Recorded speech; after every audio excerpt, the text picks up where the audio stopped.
여러분, 순종이 제사보다 낫다. 이 말 한 번쯤은 다들 들어보셨죠? 자, 오늘 우리가 깊게 파고들 자료는 바로 이 유명한 격언 뒤에 숨겨진 개혁주의 청교도 신학의 뿌리입니다.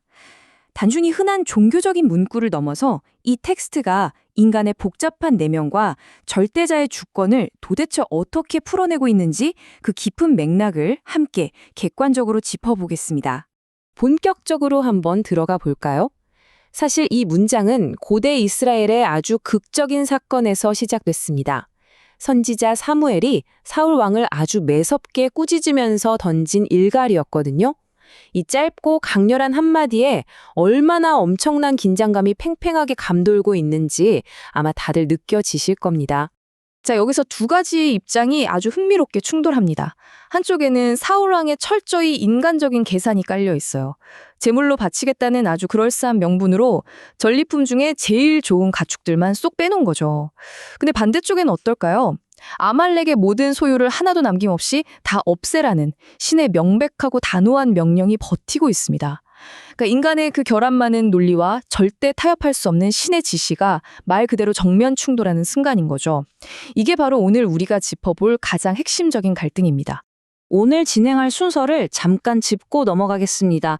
청교도 특유의 그 아주 체계적인 논리를 따라가 볼 텐데요. 첫째, 이 문구의 역사적 배경. 둘째, 형식보다 중요한 내적 태도. 셋째, 절대 주권에 대한 인정. 넷째, 제사의 진짜 목적. 그리고 마지막 다섯 번째로 우리의 일상 속 적용까지 빠르게 가보겠습니다. 첫 번째 파트, 이 인용구가 탄생한 역사적 맥락입니다. 원문 자료를 보면요, 사울이 아말렉과의 전쟁에서 이기긴 했는데 방금 말씀드린 대로 가장 좋은 양과 소를 남겨두는 치명적인 실수를 하죠. 여기서 진짜 중요한 포인트가 하나 있습니다. 고대 사회에서 제사라는 건 원래 신과 사람 사이의 화해를 위한 거잖아요. 그런데 사울은 자신이 신의 명령을 정면으로 어겼다는 그 팩트를 덮어버리려고 제사를 일종의 눈속임 도구로 아주 잘못 써먹은 겁니다. 두 번째 파트입니다. 겉으로 보이는 형식보다 내면의 태도가 훨씬 중요하다는 신학적 관점이죠. 여기서 청교도 신학이 짚고 넘어가는 진짜 크리티컬한 부분은 바로 이겁니다. 진심이 쏙 빠진 껍데기뿐인 종교 행위, 그러니까 이런 형식주의를 신에 대한 심각한 모독으로 규정하고 있어요. 내 고집을 꺾고 진심으로 순복하는 마음 하나 없이 그냥 영혼 없이 기계적으로 종교적 의무만 치러내는 걸 엄청나게 경계했던 겁니다. 그러니까 재물을 태우는 냄새나 아무리 화려한 종교의식을 치른다 한들 신은 그런 겉모습에서는 단 1도 기쁨을 느끼지 못한다는 겁니다. 대신 텍스트에서 강조하는 건 딱 하나예요. 신이 유일하게 꿰뚫어 보는 곳, 바로 사람의 가장 깊은 내면이죠. 상처받고 깨어진 심령, 그리고 기꺼이 순종하려는 의지 말입니다. 그러니까 어떤 종교적인 테크닉의 완벽함이 아니라 재물을 바치는 그 사람의 진짜 항복을 원한다는 관점인 거죠.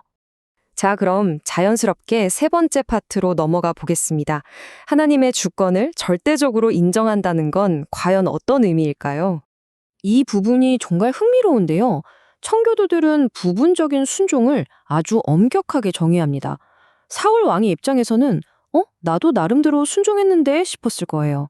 하지만 내 생각, 내 논리를 슬쩍 섞어서 신의 명령을 내 입맛대로 적당히 수정한다?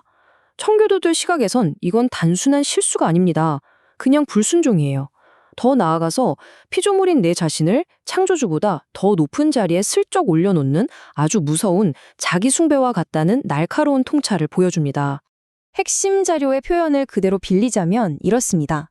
피조물이 할 수 있는 가장 고귀한 행동은 창조주의 말씀을 있는 그대로 받아들이는 것이다. 여러분, 제사라는 건 사실 사람이 신한테 뭔가를 자꾸 주려고 하는 거잖아요.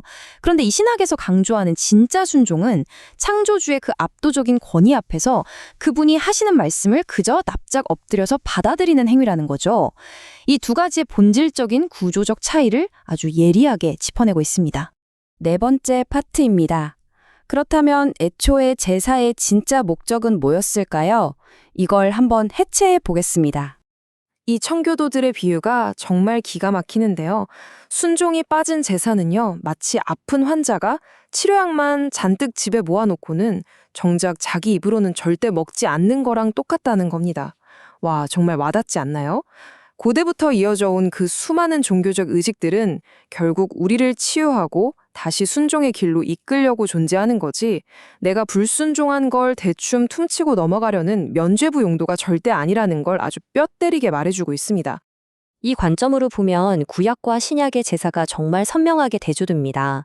구약시대의 제사는 사람들이 자꾸 불순종하니까 계속해서 무한 반복해야만 했던 뚜렷한 한계가 있었죠.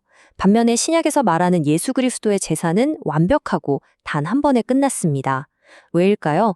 바로 죽기까지 그 뜻에 완전히 엎드렸던 능동적 순종에 뿌리를 두고 있기 때문이라는 게 이 자료의 논리입니다. 고대 종교의식의 실패가 어떻게 완벽한 순종과 연결되는지 그 퍼즐이 딱 맞춰지는 신학적 결론이죠. 마지막 5번째 파트입니다.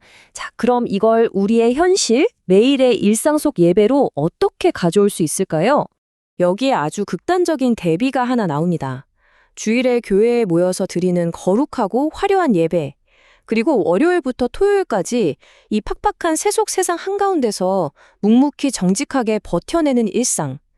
자료에 따르면요, 신은 그저 일주일에 한 번 예배 자리에 얌전히 앉아있는 것보다 치열한 평일의 일터에서 말씀의 원칙을 지켜내려고 발버둥치는 그 정직한 순종을 몇백 배는 더 기뻐한다고 강조합니다. 결국 이 오래된 문구가 오늘날 우리에게 던지는 메시지는 엄청 명확해요. 진짜 순종은 남들 보기에 그럴싸한 종교적 퍼포먼스가 아니라는 겁니다. 매 순간 내가 얻을 이익이나 세상 돌아가는 뻔한 논리를 과감하게 내려놓고 나보다 훨씬 크고 절대적인 주권을 향해 내 모든 신뢰를 던지는 거죠. 끊임없는 자기 부인의 과정, 바로 그겁니다. 자, 이제 오늘 분석한 텍스트가 우리에게 남긴 아주 묵직한 질문 하나로 마무리를 지어볼까 합니다. 혹시 우리도 명백하게 주어진 옳은 길을 요리조리 피해가려고 핑계김에 저도 이렇게 좋은 양과 소를 바치고 있잖아요 라고 합리화하고 있지는 않나요? 세상적인 성공이나 겉보기에 화려한 열심 뒤에 숨어서 정작 제일 중요한 본질은 슬쩍 외면하고 있는 건 아는지 참 많은 생각이 들게 하는 질문입니다. 오늘 살펴본 이 깊이 있는 시각이 여러분의 관점에도 아주 신선한 자극이 되었기를 바랍니다.